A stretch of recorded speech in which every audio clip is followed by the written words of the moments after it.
नंद लाला भजो गिरिधर गोविंद गोपाला भजो गिरिधर गोविंद गोपाला भजो मुरली मनोहर नंद लाला भजो मुरली मनोहर नंद लाला भजो गिरिधर गोविंद गोपाला भजो गिरिधर गोविंद गोपाला भजो मुरली मनोहर नंद लाला भजो मुरली मनोहर नंद लाला भजो गिरिधर गोविंद गोपाला भजो गिरिधर गोविंद गोपाला बोलिए वृंदावन बिहारी लाल की जय। जय जय श्री राधे जय जय श्री राधे। सभी भक्तों से निवेदन, बहुत एकाग्रचित होकर सत्संग के प्रत्येक शब्द को पूरी एकाग्रता के साथ हृदयंगम करने का पूरा प्रयत्न कीजिएगा। कल राधा रानी उद्धव जी को क्या समझा रही हैं? जीव और ईश्वर, आत्मा और परमात्मा, एक एक शब्द पे ध्यान दीजिएगा, बाह्य एकाग्रचित होकर सुनिएगा। आत्मा और परमात्मा ये दोनों सखा हैं।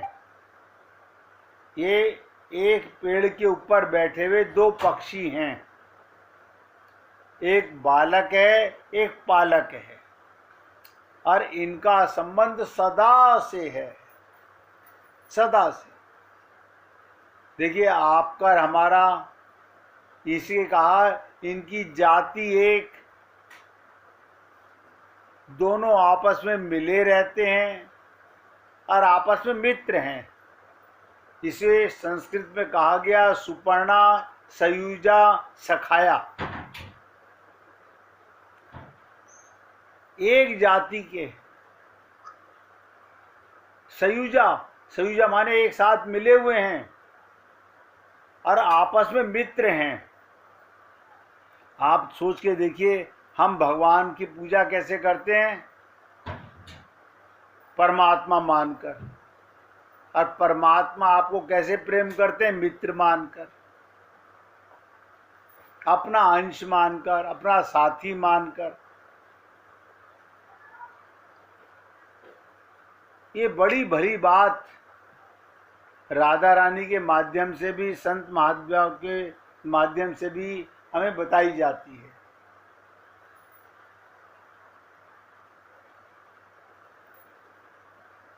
ये संसार ऐसे समझिएगा, एक वृक्ष है। ये संसार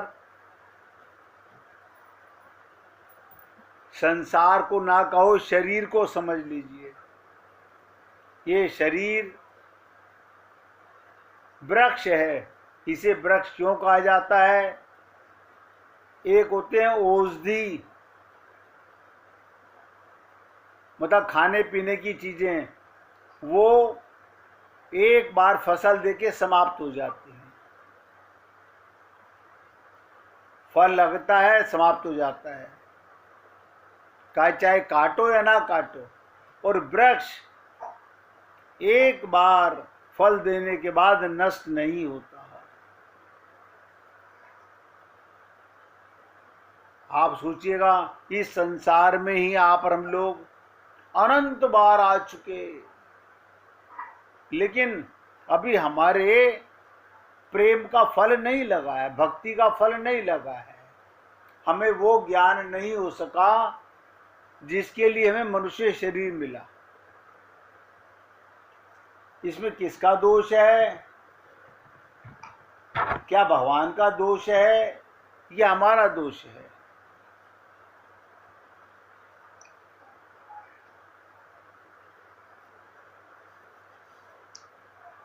तो असंग रूपी दृढ़ शस्त्र से इसको काटना पड़ता है। आप और हम लोगों ने एक ऐसी बड़ी भूल जो कर चुके हैं, कोई बात नहीं, हमने अपने को शरीर माना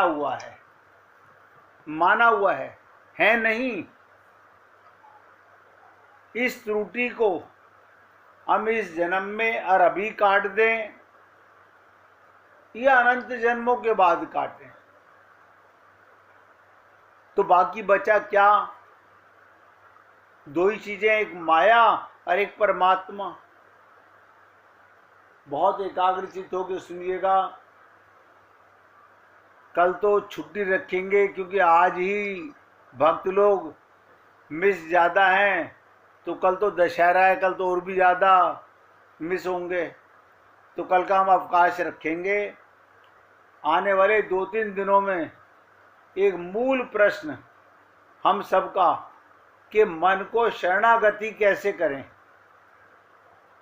बताते बताते जीवन गुजर जाएगा, लेकिन समझ में नहीं आ रहा।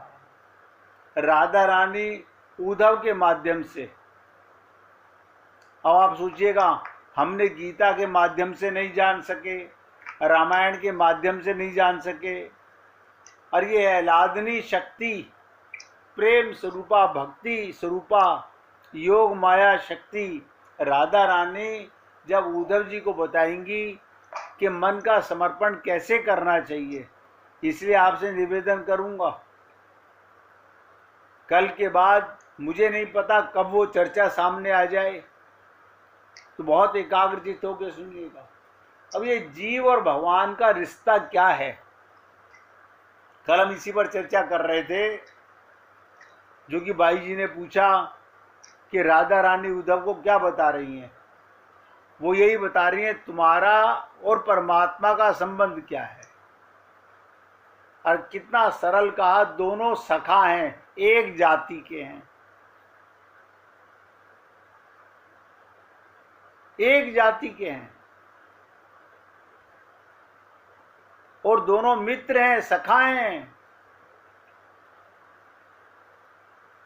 किसी ने किसी को छोड़ा नहीं है।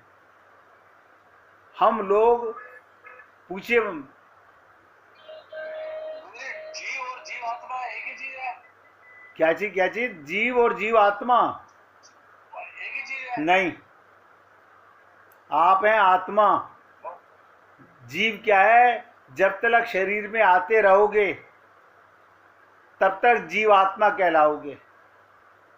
जिस दिन आपका सूक्ष्म शरीर, ध्यान दीजिएगा, सूक्ष्म शरीर हमारा अभी वही बिगड़ा हुआ है, मन बुद्धि चित्त, जिस दिन ये शुद्ध हो गया तो आप केवल आत्मा रह जाओगे। और ये भी ध्यान से सुनिएगा, आत्मा को ही परमात्मा मिलते हैं। सूक्ष्म शरीर, देखिए गुड्डी जी ने पूछा उसका क्या होगा। ये जो शरीर था, स्थूल शरीर, ये तो मर जाता है। सूक्ष्म शरीर ये क्या होता है, अभी तक हमारे को शरीर का मन, शरीर की बुद्धि, शरीर का चित्त, संसार में अपनापन होता है, ये दिव्य हो जाता है। सूक्ष्म शरीर मरेगा नहीं, ये चेतन हो जाएगा, परमात्मा का हो जाएगा। आत्मा का मन परमात्मा से प्रेम करने लगेगा, आत्मा का मन अपना संबंध भगवान से मानने लगेगा। आप और हम लोग इसी दुविधा में अनंत जन्मों से फंसे हुए हैं। आज जो प्रश्न इन्होंने किया अभी, यही बात मैं आपको बता रहा हूं कि राधा रानी मन को समर्पण कैसे किया जाता है, इसकी व्याख्या करेंगे। सूक्ष्म शरीर को चेतन कैसे किया जाए, उसकी अज्ञानता को कैसे मिटाया जाए, बहुत बारीकी से समझना पड़ेगा, तब समझ में आएगा। अब ऐसे समझिएगा कि जीव और भगवान का रिश्ता क्या है। जैसे मैंने कल कहा था, हम परदेश में जाते हैं, वहाँ हमारी जाति का कोई व्यक्ति मिल जाए, हमारी कंट्री का, हमारे देश का कोई हमें मिल जाए कि हमारी जाति का भी है, हमारे देश का भी है, हम दोनों कितने घुल मिलकर बात करते हैं और उसे छाती से लगाकर अपनापन करके, यानी परदेश में भी ऐसा कोई मित्र मिल जाए जो हमारे देश का, हमारी जाति का, हमसे प्रेम करने वाला हो, हमारे हृदय से लगाकर सोने वाला हमारा मित्र, तो ये कितनी खुशी की बात है। यही ज्ञान है। आपकी जाति का कौन, आपका मित्र कौन, ये बातें सरलता से समझने की हैं। ध्यान से सुनो, ये जो जीव है, जीव क्यों कहा जाता है? जब तक शरीर में अपनापन है और ये सूक्ष्म शरीर माया का है। सारी दुनिया स्थूल शरीर से तो कार्य करते हैं, पूजा पाठ रचना उपासना, लेकिन मन बिगड़ा हुआ है, हमारा सूक्ष्म शरीर बिगड़ा हुआ है। स्थूल शरीर को नहलाते भी हैं, तिलक भी लगाते हैं, अच्छे वस्त्र भी पहनाते हैं। हमें मंदिर में जाना है, रात के कपड़े नहीं पहनेंगे। गोपियां 10-10 दिन के, 15-15 दिन के कपड़े पहनती हैं, नहाती भी नहीं, और भगवान का आलिंगन करती हैं। तो हम स्थूल शरीर को तो स्वच्छ कर लेते हैं, राम नाम की चदरिया माला ओढ़ लेते हैं, लेकिन हमारा बिगड़ा हुआ है सूक्ष्म शरीर, और गोपियों का सूक्ष्म शरीर ही शुद्ध हो गया, चेतन हो गया। उनका इस शरीर में रहते हुए भी मन से, बुद्धि से, चित्त से भगवान का संबंध हो गया। तो ये जो जीव है, ये ईश्वर का सखा है। संबंध में क्या होता है? हमारा भगवान से अब तक संबंध क्यों नहीं बन सका? सम माने बराबर। बराबर कहाँ होता है? जहाँ मित्रता का भाव हो, माधुर्य भाव हो। गोपियों ने भगवान से माधुर्य भाव रखा, मित्रता का भाव रखा। ग्वाल वालों ने, देखिएगा, जिन्होंने भगवान से मित्रता का भाव रखा, उन्हें तो रास मिला। यशोदा को, नंद बाबा को, जिन्होंने भगवान को अपना पुत्र माना, उन्हें रास नहीं मिला। भगवत प्राप्ति तो हुई, लेकिन बाल भाव से, सखा भाव से, सम भाव से नहीं हुई। और रास जो होता है, प्रेम जो होता है, वो सम भाव में होता है। श्रीमद् भागवत महापुराण में भी बताया गया, एक ईश्वर है और एक पुरंजन है। पुरंजन माने जीव, वो उसका सखा है। इसलिए हे जीव, हे ईश्वर के प्यारे सखा, तुम्हारे प्यारे सखा ईश्वर ने तुमको पुनः संसार में भेजा है, मनुष्य बनाया है। पहले हम पशु पक्षी, कीड़े मकोड़े, पता नहीं क्या क्या थे। अब आप सोचिएगा, जो अब बात बताने जा रहा हूं उसको ध्यान से सुनिएगा। जिसके भेजे हुए तुम संसार में आए हो, हैं? नहीं, हमारी माता जी ने तो भगवान से प्रार्थना की थी हमें पुत्र चाहिए, तो माता ने मांगा, भेजा तो भगवान ने। और ये मन्नतें मांगने से भगवान नहीं भेजते। ये भी हमारा पागलपना है। हमने ऐसा किया तो हमारे घर बेटा पैदा हुआ, हमारे घर बेटी। अरे बाबा नहीं, ये भगवान का अंश है, भगवान ही कल्याण के लिए भेजते हैं। तो कहा गया, जिसके भेजे हुए तुम संसार में आए हो उसको वरण कर लो। वरण माने उसी से प्यार करो। अब वहां पर हम लोगों ने, एक ने अपने आप को स्त्री माना, एक ने पुरुष माना, हमने भी एक दूसरे का वर्ण कर लिया। लेकिन वर्ण करना बुरा नहीं था, लेकिन वो वर्ण नहीं किया कि उसमें परमात्मा को पुरुष ने देखा हो स्त्री में और स्त्री ने देखा हो पुरुष में। ऐसा नहीं किया। ऐसा भी कर लेते तो भी भगवत प्राप्ति हो जाती। बहुत गहराई से समझिएगा।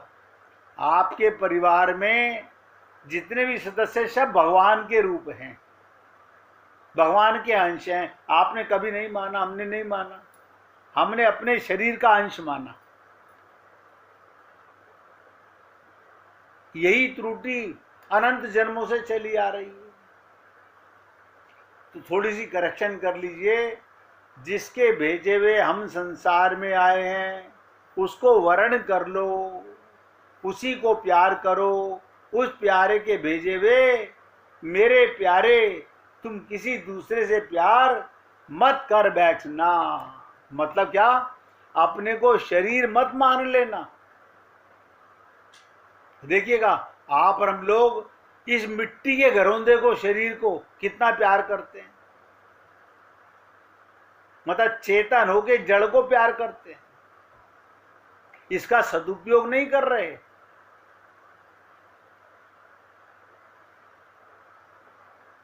अगर ईश्वर को छोड़कर, यानी चेतन, ध्यान दीजिएगा, परमात्मा और परमात्मा के अंश, इनको छोड़कर आप आत्मा से प्रेम कीजिए। आपके परिवार में, आपके पड़ोस में, इधर उधर जित देखूं तित श्याम वही है।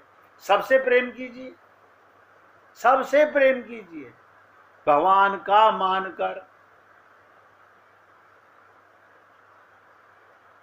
इसीलिए कहा गया श्रीमद् भागवत महापुराण में, ईश्वर को छोड़ के, यानी चेतन को छोड़कर जड़ को जिसने प्रेम किया,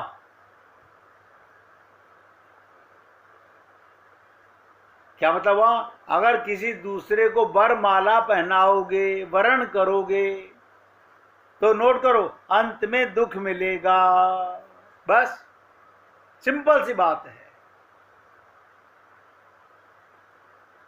आपके पति में, पत्नी में, सब में भगवान है। हम वर्ण करते हैं पुरुष और स्त्री मानकर। आत्मा परमात्मा का अंश मान के वर्ण नहीं करते। ये हमारा पाप है, इसीलिए हमें दुख भोगना पड़ता है।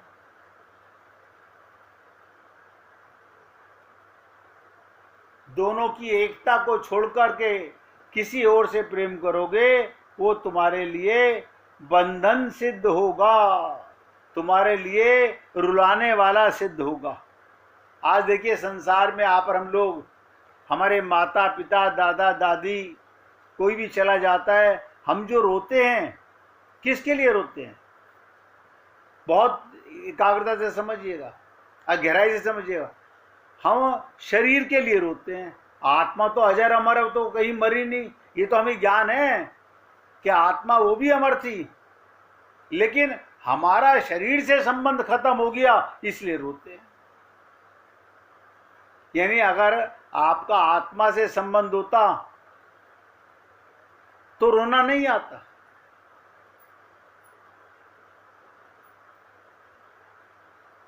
ये अज्ञानता आज से नहीं है, अनंत पीढ़ियों से, अनंत जन्मों से हमारे साथ चली आ रही है।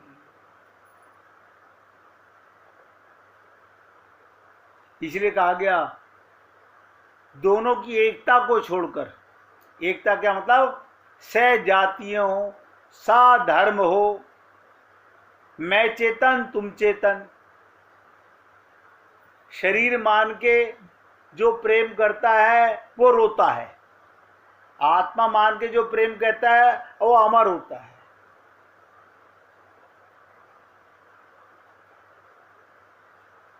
शरीर मान के बंधन सिद्ध होता है, वो रुलाने वाला होता है। इसलिए त्वमेव प्रेयसाम वर्य है, उसी को अपने प्रयाण में रूप में वर्ण करो। परमात्मा को ही पति और परमात्मा को ही पति मान करके वर्ण करो। जब ब्राह्मण लोग विवाह कराते हैं कन्या और लड़के का, उसके अंदर जो श्लोक बोलते हैं वो बताते यही हैं, लेकिन ना उन्हें ज्ञान है ना उन्हें बताने का ज्ञान है। वो ऐसा बताते हैं कि ना सुनने वाले को पता है। वो कहते हैं हम लड़की लड़का हम तो प्यार कर रहे हैं। अरे प्यार तो कर रहे हो ठीक है, लेकिन तुम तो मान शरीर रहे हो, ये रुलाएगा तुम्हें, यही दुख का कारण है। अब और ध्यान से सुनिएगा,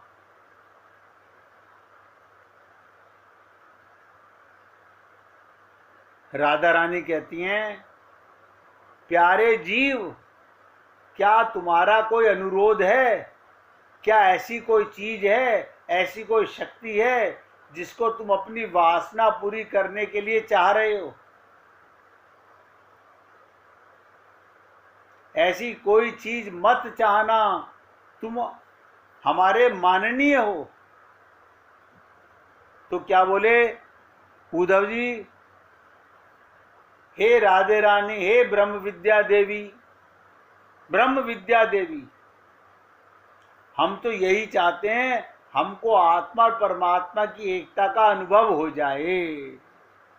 देखिएगा कितनी छोटी सी बात, नित्य प्राप्त परमात्मा की अनुभूति का अनुभव नहीं हो रहा। ये अनुभव तो हो रहा है कि मैं आत्मा हूं, इसलिए शरीर में जान है, और ये भी पता है कि इसके अंदर परमात्मा भी है। ऊर्जा शक्ति देने वाला शक्तिमान भी इसी शरीर में है और मैं भी शरीर में हूं, लेकिन अनुभव नहीं हो पा रहा। और कहते हैं नित्य प्राप्त परमात्मा की अनुभूति ही भगवत प्राप्ति है। बस यही जीवन का सार है। और यही उद्धव को गोपियों के बाद भगवान श्री कृष्ण ने भेज के समझाने का प्रयत्न किया है। देखिए भगवान के पास से उद्धव जी आए हैं, अभी तो ये बता रहा हूं। इसके बाद जब ये समाप्त हो जाएगा, इसके बाद बताऊंगा उद्धव गीत। उद्धव गीत वो क्या है कि उद्धव जाकर के भगवान को क्या बताएंगे मैंने क्या पाया। आप हम लोग तो नहीं बता सकते हमने क्या पाया। हमने कुछ पाया हो तो बताएं। हम तो इस शरीर को, मिट्टी के शरीर को ही मैं मानते रहते हैं अभी भी। ये हमारी सबकी भूल है, किसी एक व्यक्ति की नहीं।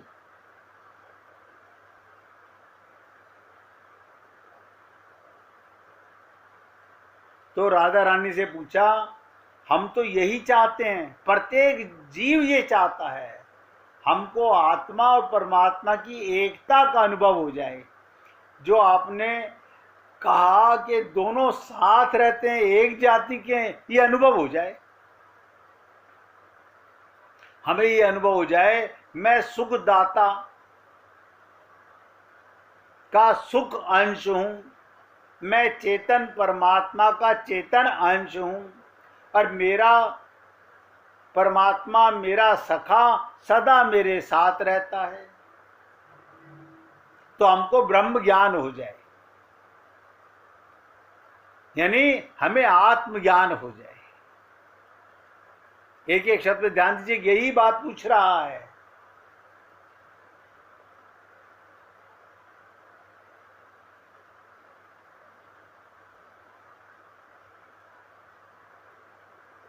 तो राधा रानी ने क्या कहा कि देखो, जो साधन चतुष्ट संपन्न होता है उसको तत्व ज्ञान कराना हमारा काम।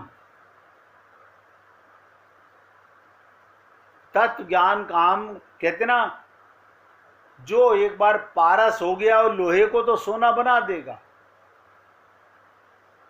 लेकिन जिसका मन अपने को लोहा ही माने हुए है, वो केवल बुद्धि में ज्ञान में भर तो लेता है, सोना बनना नहीं चाहता।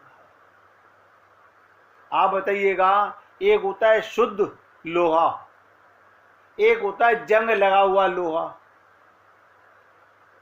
बहुत ध्यान से सुनिएगा, अगर जंग लगे हुए सोने पर, उस पर लोहे पर पारस मिलाओगे, वो सोना नहीं बनेगा। ये बहुत गहरी बात समझने की कोशिश कीजिएगा। जंग लगा हुआ लोहा चुंबक नहीं पकड़ती। अगर किसी कील के ऊपर आप देखना जंग हो, उसे चुंबक नहीं पकड़ेगी। तो कब पकड़ेगी? जब उसका जंग मिट जाएगा। ऐसे हमारे मन के अंदर